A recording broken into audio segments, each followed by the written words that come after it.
서로 원수지간처럼 살고 있으면서도 자식 보고 살아야지 어떻게 하느냐는 사회 관습에 얽매여 이러지도 저러지도 못하여 인생을 비참하게 살아가고 있는 사람들이 많이 있습니다.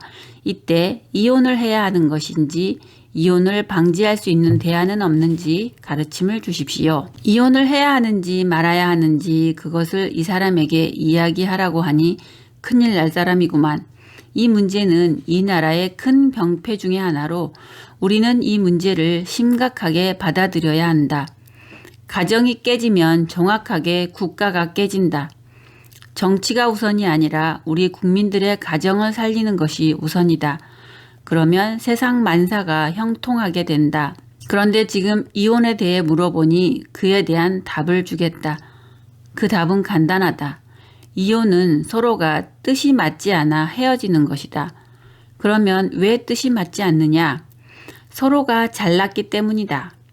너도 잘났고 나도 잘났으니까 굽히기 싫다는 것이다. 인성 공부가 안 되어 있어 서로 합리적으로 풀어나가는 공부를 못했다. 즉 물질 계산법은 배웠으되 인성 계산법은 배우지 않아 사람을 생각할 줄 모르고 자신의 조건에만 맞추어 비례적인 계산을 하기 때문에 남을 생각하지 않는 것이다. 우리가 처음 만날 때 어떻게 만났느냐? 상대가 나를 생각해 주니 거기에 감동받아 만난 것이다. 반면에 헤어질 때에는 어떻게 하여 헤어지느냐? 상대가 나를 생각해 주지 않으니 헤어지는 것이다. 만날 때 상대가 너를 생각해 주니 즐겁고 기쁘지 않았더냐? 마찬가지로 내가 상대를 위해 주면 상대는 즐겁게 되고 그 즐거움 속에서 나오는 에너지가 나를 기쁘게 하는 것이다. 그런데 지금은 이것이 끊어져 버렸다. 인성 공부가 처음부터 되어 있으면 상대를 위해서 사는 존재가 나임을 알게 된다. 인연을 만난다는 것은 굉장히 소중한 것으로 상대를 위해서 살도록 인연법이 되어 있다. 그래서 상대를 위해서 살지 않고 나를 위해서 살면 모든 일이 비뚤어진다. 이는 부부만이 아니라 친구도 마찬가지이다. 우리는 죄인이기 때문에 인연으로 만나는 사람에게 죄를 갚으라고 이 3차원에 보내졌다. 그래서 인육이라는 방편을 만들어 이 3차원에 와서 죄가 무엇인지, 죄를 갚는 것은 무엇인지 분별할 수 있도록 마음 에너지를 만든 것이다. 마음 에너지는 인기가 인육의 육천육혈로 들어옴으로써 생성되는 것으로 우리는 이러한 마음 에너지를 가지고 있기 때문에 분별이 가능하고 본인 스스로 자신을 개발시킬 수 있다. 그러나 마음 에너지가 없는 영혼들은 극 단순하기 때문에 분별을 할 수가 없어 사람들이 하는 것마다 속고 또 하는 것마다 믿고 또 하는 것마다 따라서 움직인다. 그래서 영혼들이 직접 무엇인가를 개발해서 우리에게 이렇게 하라 저렇게 하라고 달려드는 법이 없는 것이다. 단지 우리의 분별에 따라 영혼들이 지금 변하고 있을 뿐 다른 법도가 없다. 그런데 그냥 뒤섞여 있다 보니 굉장히 어려움을 겪는 것이다. 다시 돌아가 보자. 지금 부부들이 서로가 잘났다고 하는 바람에 헤어지는 것이다. 그리고 서로가 상생할 줄도 모른다. 상생하면 절대로 헤어지지 않는다. 누가 떼어놓으려 해도 절대 헤어지지 않는다. 왜? 서로에게 득이 되기 때문이다. 상생이란 상대를 위해서 내가 먼저 행할 때 이루어진다. 네가 먼저 나를 위하면 나도 위할 것이다. 이럴 때는 상생이 되지 않는다. 언뜻 보기에 백지 한 장 차이로 상생 같아 보이지만 이것은 나를 위해서 사는 마음으로 사생결단이다. 절대 상생이 될 수가 없다. 지금은 상생이 되지 않아 전부 다 헤어지는 것이다. 너는 너의 득만 보려고 하고 네 방법대로만 하려고 하니 상대에게는 네가 필요하지 않는 것이다. 즉, 너는 나에게 필요 없는 존재가 된다. 세상에는 손해보고 살려는 사람은 단 한 명도 없다. 그런데 이런 식으로 상생을 하라고 하니 되겠느냐. 그리고 물질의 잣대를 두어 손해를 본다고 하는데 절대 아니다. 상생을 잘못 알고 있으니 이런 말이 나오는 것이다. 상생은 미천이 들지 않는다. 상대의 생각, 상대의 마음을 먼저 생각하여 그 사람 마음을 먼저 끌어안아 주어야 한다. 그렇게 상대의 마음이 열려 너를 사랑하면 너에게 가진 것을 다 주어도 아깝지 않게 되는 것이다. 이 육신마저도 이 목숨마저도 그래서 불 속에 뛰어들어 너를 건져내는 법이다. 이렇듯 마음이 먼저 가야 하는데 지금은 전부 다 물질 계산을 하여 서로 이득을 따지고 있다. 이것은 아주 동물적인 근성으로 인성을 갖추지 못한 데에서 비롯된다. 항상 물질적, 조건적으로 가다 보니 물질과 조건에 비례해서 어려워지는 것이다. 지금부터라도 사람이 다가오면 마음으로 상대를 대하라. 마음으로 먼저 다가가면 물질은 스스로 이루어져 따라다닌다. 그것도 상대를 대하는 마음 비례에 맞게 정확하게 따라다니며 절대 겉돌지 않는다. 사람은 지혜로워야 한다. 그 물질을 내가 가지려면 물질을 생각하지 않아야 가질 수 있다. 그것도 크게 가질 수 있다. 그런데 물질을 생각하면 내가 가질 수는 있어도 항상 목마를 정도밖에 가질 수가 없다. 그러다 보니 다른 것이 해결되지 않아 항상 그 물질을 또 소유하기 위해 잔재주를 부려야 하는 것이다. 진짜로 큰 득을 보려면 물질을 버려라. 버리라고 해서 물질을 갖지 말라는 것이 아니다. 누구에게 주라는 말도 아니다. 내가 가지고 있는 것은 내가 가지고 있으되 더 이상의 물질을 탐내어 가져오려고 하지 말라는 것이다. 물질을 가지고 있는 상대의 마음을 네가 먼저 알아주고 그 상대를 위하기만 하라. 그러면 물질은 저절로 온다. 이처럼 그 물질도 너에게 와야 네가 갖는 것이니 물질을 쫓아가지 말고 먼저 사람을 품어라. 지금 우리가 헤어지고 있는 원리는 너만 생각하기 때문이다.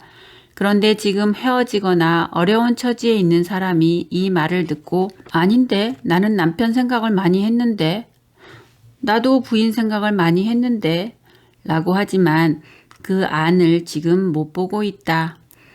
과정을 보아라. 잘못을 했으면 뉘우쳐야 한다.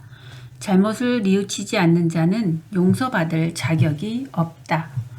한 번 실패했더라도 두 번은 실패하지 않아야 하겠다는 각오로 자신을 갖추는 공부를 해야 한다. 그것도 없이 다시 잘 되는 법은 없다. 지금은 기초 작업이 끝나고 그 위에다가 설계를 단단히 하여 골조를 세울 때이다. 골조를 세울 때에는 정확한 설계를 가지고 올라가야 한다. 다시 말해 콘크리트를 비빌 때처럼 티끌이 조금 들어가도 괜찮은 때가 아니다.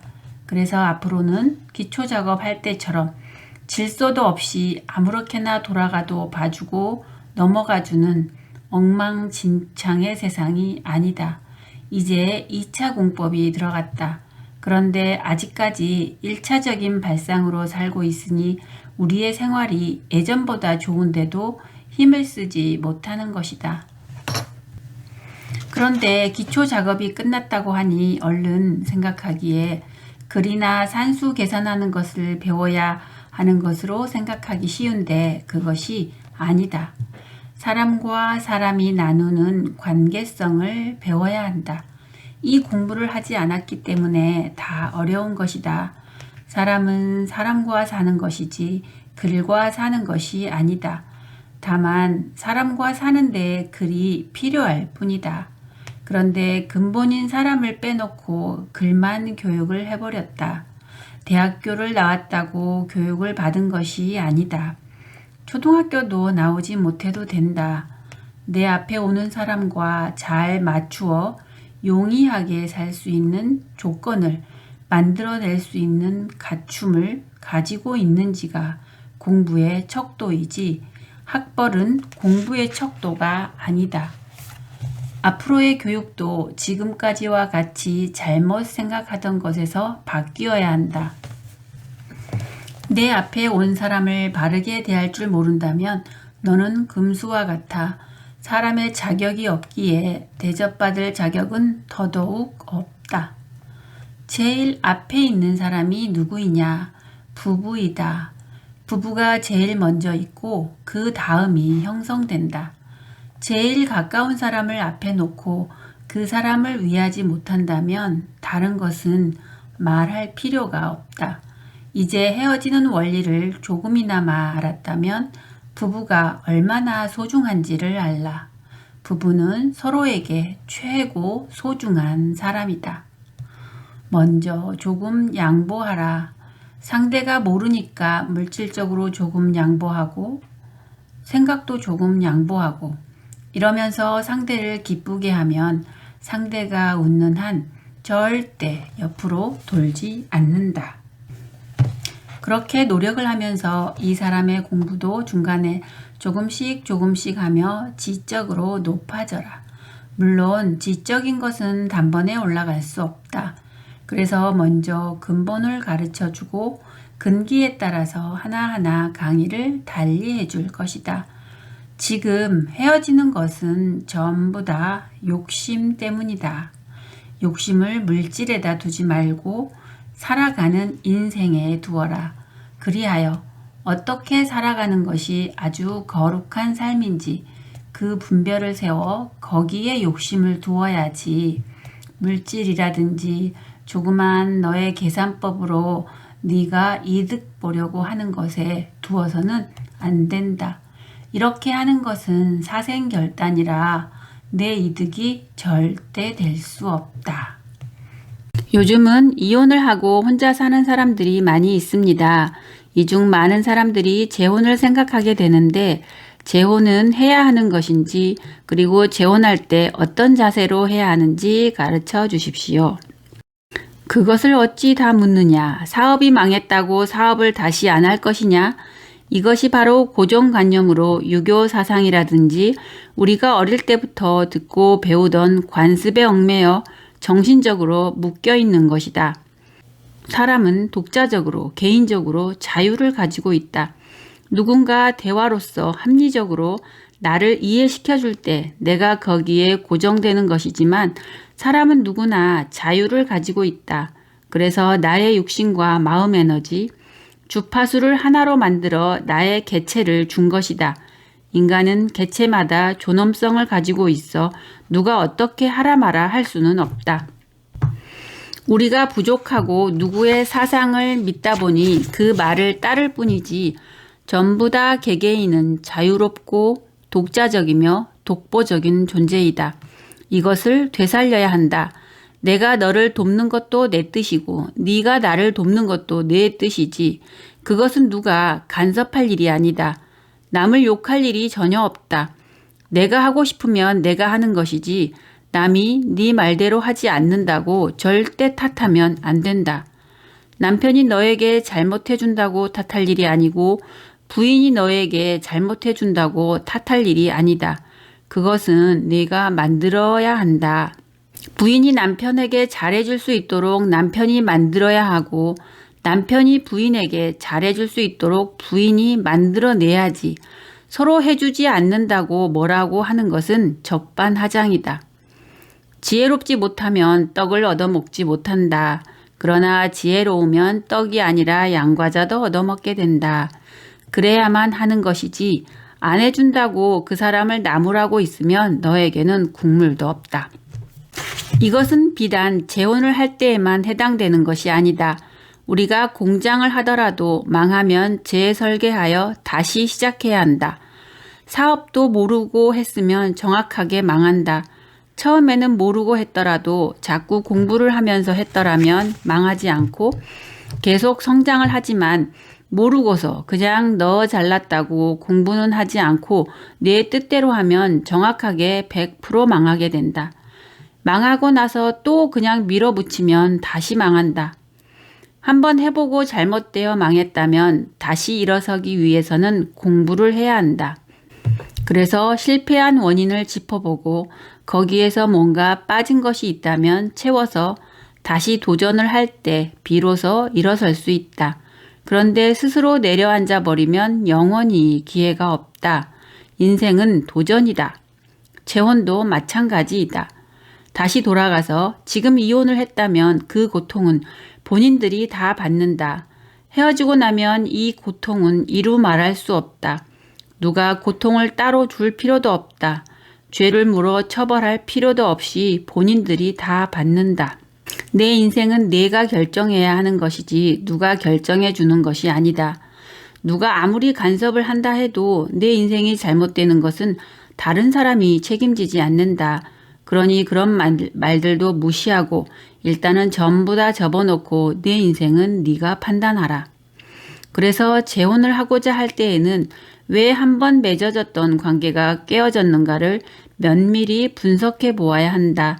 아픔을 겪은 만큼 다시 실패하지 않기 위해서는 훨씬 더 큰 노력이 필요하다. 그 원리가 찾아지지 않았거든 재혼하지 마라. 만일 원리를 찾지 못한 채 다시 인생 동업을 한다면 100% 깨진다. 그 원리가 밝혀지지 않은 상태에서 다른 주파수로 너의 인생이 오지 않는다. 재혼을 하더라도 예전과 같은 차원에서 하게 된다. 비록 포장이 그럴싸해 보이고 아직까지 새 것 같아 보일지라도 들어가서 보면 똑같다. 겉으로 볼 때에는 멀쩡해 보이지만 속에 들어가 보면 골다공증이다. 아무것도 없다. 그러면 어떻게 분별해야 하느냐? 먼저 너를 보아라. 너와 맞는 상대를 만나야 한다. 너와 맞지 않는 상대를 만나 살아가다 보면 정확하게 너의 말이 통하지 않아 의논 동참이 안 된다. 그러면 아래에 놓인 사람이 밀린다. 윗사람과는 말이 통해야 같이 살 수가 있다. 그런데 위는 좋아 보여 욕심을 내면서 너를 갖추지 않는다면 조금 좋다가 정확하게 욕심을 낸 만큼 가지고 놀라다가 만다. 저쪽 소크라테스인가 하는 양반이 그랬다며 너 자신을 알라고. 그런데 그 말은 우리 선조들이 수없이 써왔던 말이다. 철학자는 이름으로 그 사람이 말을 하니 그가 했다고 알려진 것이지 우리 선조들이 내 이놈, 내 분수도 모르고 하는 이 말을 1, 2만 년만 썼겠느냐, 1, 20만 년만 썼겠느냐. 인류에서 보편적으로 쓰던 말들을 이름 있는 누구 하나가 쓸 때 그 사람의 특유물인 줄 알지만 그것은 아니다. 우리의 것이다. 내 자신을 먼저 알고 상대를 골라야 한다. 그래서 면접을 볼 때 우리가 인생을 동업하려고 하면 나는 이러이러한데 상대는 어떠한지 서로 끌어내어 대화를 해야 한다. 얼굴만 멀쩡하게 생겼다고 좋다고 갔다가 속빈 강정이면 절단나는 것이 아니냐. 조금 함께 있어 보면 안다. 미장 좀 잘 해놓았다고 거기에 반해서 가면 안 되고 속을 보아야 한다. 마음이 그 척도로 상대를 정할 때에는 내 마음을 끌어내고 상대 마음을 갖다 대어 교류를 해봐야 한다. 이렇게 해보지 않고 결정을 하면 그것은 비뚤어진 것이다. 그래서 대화를 하면 마음에 있는 것들이 다 나온다. 거짓말을 해도 몇 번 만나게 되면 다 섞여 나오게 된다. 그런 마음을 가지고 상대를 대하면 정확하게 잘못된 것들이 전부 다 탁탁 레이더망에 걸리게 된다. 그래서 그렇게 해서 분별할 수 있게 되는 것이다. 그러나 분별을 하되 성급하게 하지 마라. 결혼에 실패한 것은 이 깊이를 모르고 성급하게 했기 때문임을 조금만 생각해 보면 다 알게 된다. 그러니 재혼할 때에는 성급하게 결정하지 말고 면접 보는 시간을 조금 오래 가져보면 상대의 장단점이 다 나오게 되어 이 결혼이 합당한지 아닌지 바른 결정을 할 수가 있다. 재혼은 아주 좋은 것이다. 인생을 동업하여 서로가 의지하며 함께 인생을 걸어가는 것은 굉장히 좋은 것이다. 그러나 한쪽에서 잘못해놓고 또 욕심을 내고 무조건 달라붙어 살겠다는 것은 금물이다. 그렇게 가면 틀림없이 또 눈물을 흘리게 되고 남아있던 젊음마저도 희생되고 또다시 너 혼자 남겨져 나이만 들게 된다. 이렇게 되어서는 큰일 난다. 나이가 들어서도 인생 동업은 좋은 것이다. 의지하고 사는 것이 좋은데 앞에서 공부한 것처럼 서로를 위할 수 있을 때에만 상대와 같이 살아갈 수 있게 된다. 진정 너를 위해서 저 사람이 살아주겠는가를 보지 말고 상대의 성품을 보았을 때 진정 네가 그 상대를 위해서 살 수 있겠는가를 보고 정해야 한다. 상대가 너를 위해서 어떻게 해줄 것인지를 쳐다보고 계산했다가는 100% 잘못된다. 또다시 눈물을 흘리며 인생이 허탈하게 된다. 그런 법은 없다. 또 욕심을 내고 상대를 만나겠다? 욕심이 화를 부른다. 욕심을 내는 바람에 내 앞에 있는 사람의 근기를 보지 못해 네가 감당을 못하는 것이다. 그러면 정확하게 헤어져야 한다. 그래서 한 번 실패한 자가 노력 없이 가면 다시 실패하는 법이다. 그러니 이제는 한 번 실패했더라도 낙심하지 말고 그것을 교훈 삼아 더욱 크게 지적인 삶을 살아나가도록 해야 한다. 인생의 실패자는 실패자끼리 만난다. 이럴수록 더욱 서로를 위하며 살아갈 수 있으니 내 욕심을 내지 마라. 그리고 경제 조건이 좋다고 욕심내지 마라. 경제는 맨손으로 시작해도 이룰 수가 있다. 경제 조건만 좋은 곳에 갔다가는 상대가 그것을 가지고 너를 누르려고 들어 내 인생은 완전히 버리게 된다. 물론 경제가 많아도 되지만 그것을 조건으로 보지 말고 사람됨을 보고 내가 진정 그 사람을 위해서 살 수 있는지를 보라. 그런 분별로 이루어졌고 그 초발심이 무너지지 않는다면 너는 사랑받고 아주 행복하게 살게 되어 이제부터 고생 끝, 행복 시작이 된다. 지금까지 들어주셔서 감사합니다. 조금이라도 도움이 되셨다면 좋겠습니다. 도움이 되신다면 구독과 좋아요는 성장이고 발전입니다. 여러분 행복한 시간 되십시오. 감사합니다.